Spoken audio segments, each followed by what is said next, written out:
A timeline of the early boys' knives according to Bernard Levine. According to Bernard Levine, the boys' knife dates back to around 1850 to 1860.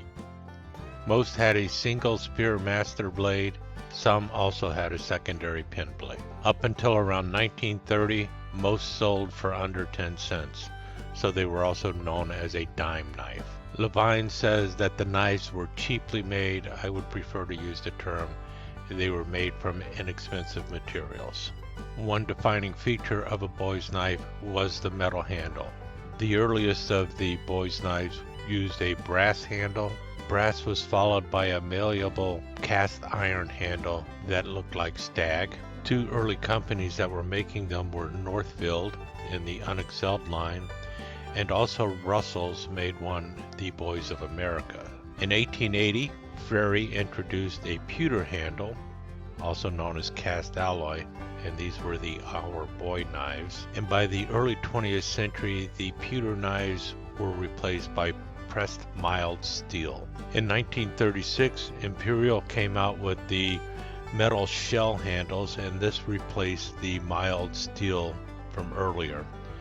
Also, plastic or celluloid covers became popular through Colonial. With this in mind, let's take a look at boys' knives and where they have gone since 1936.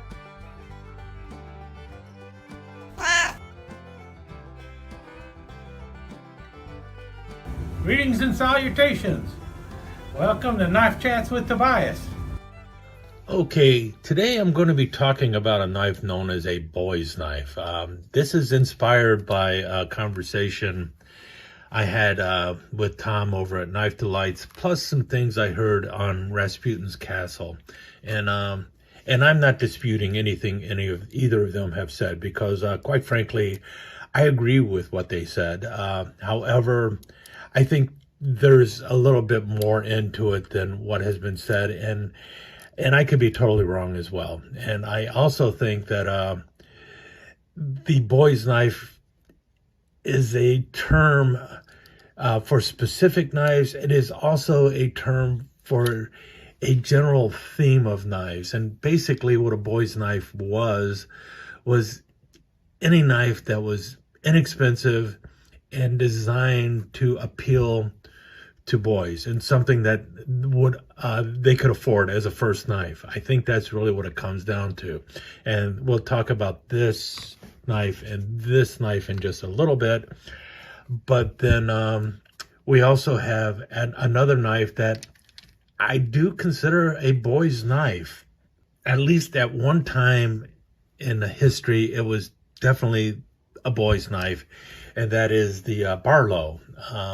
Because the Barlow, for the longest time, at least in the United States, the American Barlow, either single-bladed or double-bladed, was really a knife that was marketed towards boys. We know that from the Mark Twain stories and everything else.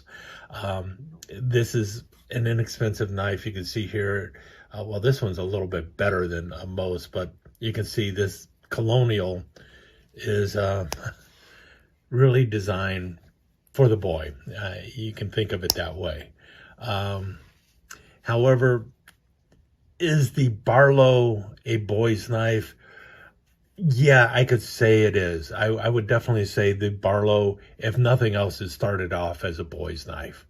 And it evolved into other things, because we know there are also quite a few high-end Barlows out there that are not something that you would expect a boy to carry. So I think that the Barlow pretty much grew legs and was already a knife of its own. It was always the Barlow. At one time, it appealed to boys in this country, and it probably appealed to boys all around the world.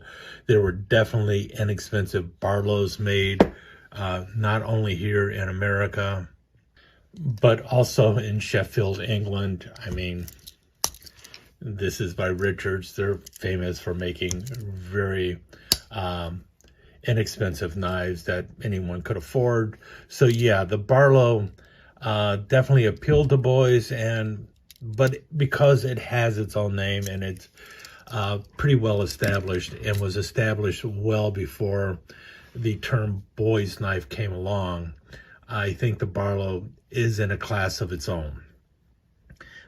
Just my opinion. If you want to refer to it as a boy's knife, that is fine too. It is a type of boy's knife, but I think it is beyond just the boy's knife. However, there were knives that were made and were stamped boys. Or in the case of this knife, it is stamped Our Boy. And as you can see, it's got a little sailor boy on the front of it. Many of them will just say boys on it. There's also some they say girl on it. So there's also girls' knives that are very similar to this. And these, this one here is around 2 3/4 inches long, I think, something like that. Yeah, right at 2 3/4 inches long. And that's the other thing about the boys' knives. They're usually somewhere under 3 1/8 inches long, I would say. Most Barlows are 3 3/8 inches long, so I would still consider that in the realm of a boy's knife, a knife that would be that long. We'll see in a little bit that other knives are now referred to as boys' knives, but I think those are more like a collector's item that capitalizes off of the name boy's knife. So it has definitely evolved. And I think the boy's knife also evolved away from something that said boys on it. But in any case, this one here is by Majestic. And you see it has a half stop. And that is one of the other things I think you will always see on the boy's knife is they will often have that half stop. The half stop was not a sign of quality, as you can tell. The half stop was a sign of safety. It was something to make the knife a little safer for the boy to carry. And a lot of them often will also have a spear master blade. Most of them will only have one blade also. And you can see that here. Really good half stop. Long pull there so you can grab it at anywhere along the way. And just a small little knife. Very inexpensive, but a decent quality still in the blade despite everything else. But as you can see, everything is made out of steel. There's nothing fancy about this. Steel pins, steel liners, steel stamped cover here. You want to call that a relief knife? I guess you could, but this is just stamped in there. And then we have another example of a boy's knife. This one is not stamped boys. This, if I didn't mention, this was by the Majestic Knife Company. This is by Imperial. It'll say IKCO, Imperial Knife Company on there. As you can see, it's supposed to be like a jig bone or a stag handle here. But as you can tell, it is, once again, just a shell cover, stamped metal. This one also has a removable bail. That is something you see on a lot of the boys' knives. They will have a removable bail quite often. And this one comes in, like I mentioned, right at 3 1/8 inches long. And now we have, again, a nice spear blade and a half stop going on. This, to me, is the classic boys' knives. Knives like this are the classic boys' knife. The ones that people usually will refer to as a boy's knife. They'll have that metal cover, a spear blade going on with it, removable bail possibly, and then a half stop on the blade. To me, this is what I would refer to as the classic boy's knife. However, with that said, there were several other knives that were designed and made to appeal to boys. And again, these knives were extremely inexpensive. This one, as you can see, is a little bit better quality. For one thing, it's got brass liners. It also has 2 blades on it. This is by Kent. It is using end-of-day scales or confetti scales, whatever you want to call it. And then, if you notice, it has the small bolsters. The small bolsters allowed for less metal to be used on the knife. And so you're using more celluloid, which was cheaper to use.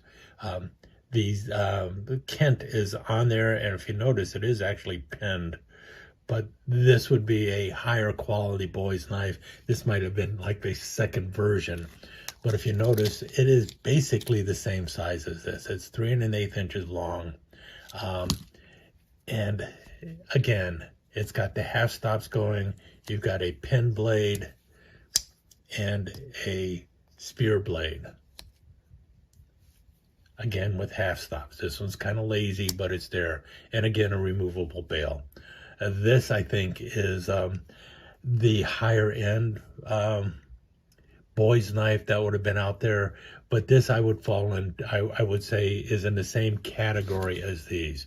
Now, did men buy these knives? Yeah, men also bought the knives. Men would have also bought this knife. But the idea was to get a relatively inexpensive knife on the market that anyone could afford, and that had relatively decent, the big safety feature going on right there, the half stop. That to me is what makes these knives kind of the boys' knives. And these are the knives that you would have found back in the 30s and 40s and stuff like that. These are early boys' knives. Now, let me zoom out so I can show a few different knives here as well.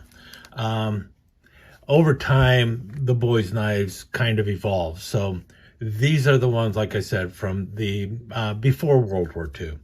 After World War II, there was a new class of boys out there, and there were also different needs going on, but there still was the idea of, let's make a knife that's going to appeal to boys. And so enter the new era of boys' knives. You can see this is very similar to the Kent knife here. Both of these are made by Camillus, or originally were made by Camillus. You can notice it's the small bolsters going on, same 3 pins going in there, but now the bail is attached. It's not removable. It's a little bit higher end. At the same time, these knives are selling for about $1.50, something like that. So again, very inexpensive, but really designed for the boy out there. Silver bullets on the backside there. The Lone Ranger Hi-Ho Silver. These knives originally came out in like the 1950s, and these are the blades that were on it. Now this one is made later. This is by Novelty Knife Company. But as you can see, you still have the clip blade now instead of a pin blade or a spear blade. And that's because the clip blade has become much more popular than the spear blade. By the 50s and 60s, the clip blade was the reigning champion of popularity. And you notice, though, it still has the half stop. And the second blade on here is something that every kid would have loved back then, and that is the screwdriver and the cap lifter. Because, you know, kids and their bottles of pop. Remember back when there was a 6.5 ounce bottle of pop, and that was a big deal? Yeah. And this would have been the cap lifter they'd have been using, or the bottle opener, whatever way you want to call it. And screwdrivers, so they have a little prise so they don't break their blade and everything. So this, I think, is where the boy's knife evolved into. I think they evolved into knives such as this. You know, and this same frame is used multiple times for advertising and also for a variety of promotions. You know, and they were designed specifically to appeal to boys. Another example here, the rocket knife. This rocket knife, even though it is bigger and looks different, it is built on the same frame. Notice also all steel construction going on there. And the difference here is you've got this design that looks kind of like a rocket. There is a little bit of brass in here, and that is just a brass divider between these two liners so that you can get the little rocket fin up here. The engine down here, you're supposed to spin this over your head and it's going to whistle like a rocket. Okay, but you got a spear blade here. See this Camco USA. And then you have a cap lifter screwdriver again. And these were the knives that ended up being the kind of thing that were designed to appeal towards young men or boys, really. Did men buy them? Of course they did, but really, I mean, I guess I'm still a boy at heart, though. So, yeah, but yeah, Lone Ranger. You found them with every imaginable character. Every Western character out there had one of these knives. You know, Hopalong Cassidy, Gene Autry, everybody. There was always a knife, and many of them. Even though this was the Lone Ranger's silver bullet knife with the silver bullets on the backside here, a lot of the other ones that had a different name on the front still had the same bullets on the backside. It was all designed to be sold relatively inexpensively and something to appeal to boys. So you have that knife also as what I would consider a modern era boy's knife. Here's another take on it. And this is the Dick Tracy. This is the 75th anniversary, but this knife was also made originally by Camillus, actually Camco, and it was in the same fashion. You have the clip blade on the backside here, and then on the front side, you have a whistle, and you have your clue collector or something like that. I don't remember. It's on the back here, clue detector, which is a small magnifying glass. So obviously something that was designed for the little boy. You know, I want my Dick Tracy knife. I want my Dick Tracy knife. You know, so that's kind of what it was like. These are, and if you can tell, once again, coming right out of that frame. And if you notice, again, little bolsters, just like these knives from way back when. The knives changed a little bit, but not too much. And finally, the latest ones are knives such as this.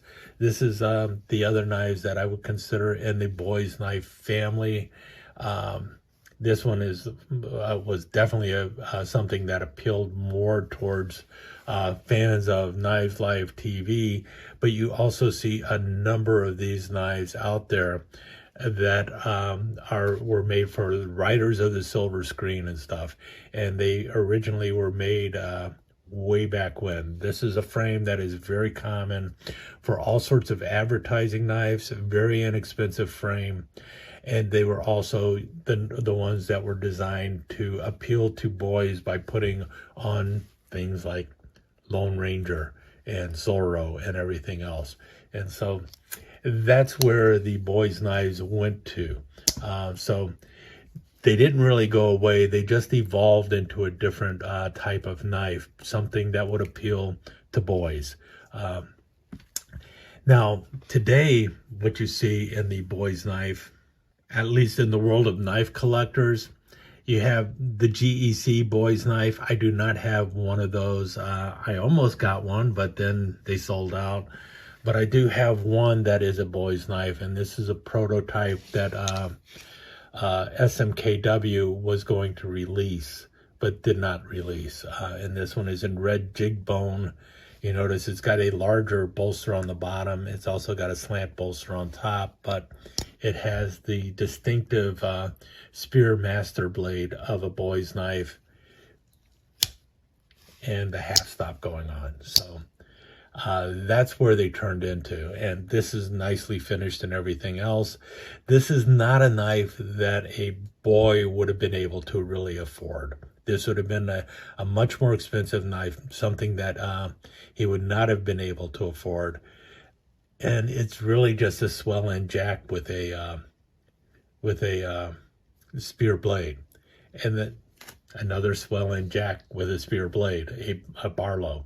And if you notice, these are both made on basically a 3 3/8 inch or frame. I think they're both 3 3/8. No, this is a 3.5 inch frame. So these are bigger than what the classic boy's knife would have been if we're thinking this is the classic boy's knife. They are also much more expensive than the classic boy's knife would have ever been.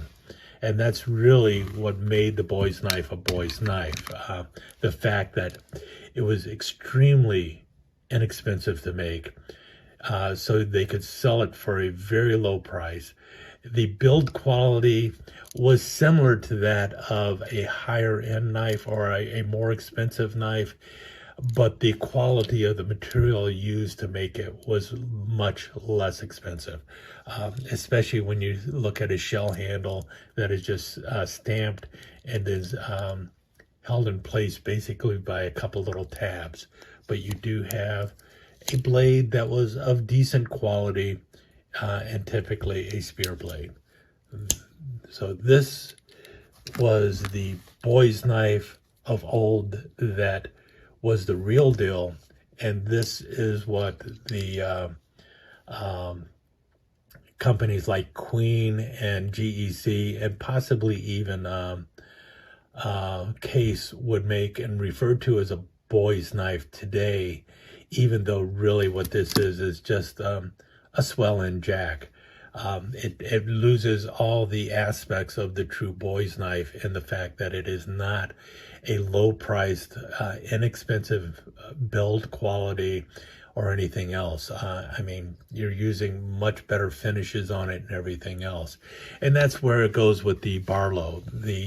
This one has micarta. It has, this is a brushed nickel silver bolster. You got brass liners going in it. Those are not the kind of things that you would have found in the boys Barlow of yesteryear. Let's look at the Rough Rider Reserve Barlow here versus this one, which I think is Providence. Yeah, Providence Cutlery Company out of Providence, Rhode Island. Notice it is stamped Barlow. If we flip it over, it still says Barlow because the bolster is the same on both sides. The handles can be put on either way because it's a swell-end knife. And you see there the bent over tips that hold on the bolster. There's another thing on the back here that it slides into. These pins are just decorative, holding on the black plastic covers here. Notice it is steel all through. There's nothing on here fancy about it. There's no nickel silver shield. There's no nickel silver bolster. There's no brass liners. There's no D2 tool steel for the blade, that has the half stop. This is by Rough Rider Reserve. And then here we have half stop on a pen blade. You can see it's already rusting or it has rusted in the past. And then you have a Spearmaster blade going on here. Most likely 420 steel going on with that too. And then this is a knife that was made at a very low cost, something that a boy could afford. This one, not so much. This one is much more expensive than this knife. And this is still a relatively inexpensive knife today compared to like a Benchmade or something like that. This comes in right around 40-50 bucks. But this knife, when it came out, was probably in the area of $1 or $2. So the boy could have chosen, do I want to buy the knife or do I want to buy that model kit of the Creature of the Black Lagoon? Both of them would have been about the same price. And that's the difference between a true boy's knife, I'm making air quotes here, true boy's knife versus what companies like GEC and Queen would have marketed as a boy's knife. In any case, that's my thought on the area. So yeah, I think there are some knives that I would consider the quintessential boy's knife. I would say it that way. These are, when you see this, you go, that's a boy's knife. When you see these, you say, yeah, I can see how these relate to a boy's knife. Yeah, these are definitely knives that would appeal to a boy, and they're inexpensive, so why can't they be a boy's knife? But when you see the Barlow, the first thing you think of is, that's a Barlow, and then you think it's a boy's knife. Because, especially in America, at one time, the Barlow was definitely a boy's knife. in any case, that's my thoughts on what a boy's knife is. Tell me where I'm wrong. Tell me where I'm right. I would love to hear from you. And seriously, by liking, sharing, and commenting on the videos, you really do help the algorithm and everything. Please, if nothing else, hit a thumbs up or a thumbs down for me. I really would appreciate that. Thank you a lot, and I will talk to you again soon.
Let me take just a second to thank you once again for dropping by and spending a few minutes here at Knife Chats with Tobias.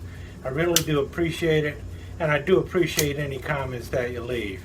So please remember to give me that thumbs up, and also don't forget to subscribe and ring that notification bell so you'll know when the next episode is up and running. Thanks again for dropping by. Really do appreciate your time here.